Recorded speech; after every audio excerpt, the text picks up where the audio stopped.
नाल्यांच्या कामांमुळे बस खड्ड्यात फसली.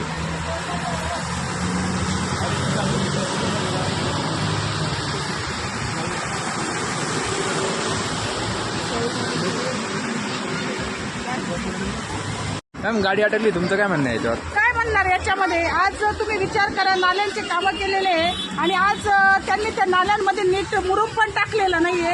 आज ते 40 मुलं माझ्या गाडीमध्ये, मी मदत मागते ग्रामीण नगरसेवकांची, इथल्या नगरसेवकांची, तर ते म्हणते आम्हाला माहिती नाही. आम्ही कुणाची मदत मागायची सर? आता काहीच प्रतिसाद नाही आला का त्यांच्याकडून? आता मी फोन करते तर इथल्या खेताडे आहेत, त्यांनी सांगितलं की आम्हाला नाही माहिती, एवढ्या सकाळी आम्ही काय मदत करणार. मग आम्ही आम जनतेने कुणाकडनं हेल्प घ्यायची आजला? आज बघा गाडीमध्ये मुलं आहेत, आजला ती गाडी बघा कशी बसलेली, मुलांची एक्झाम आहे, काय करायचं?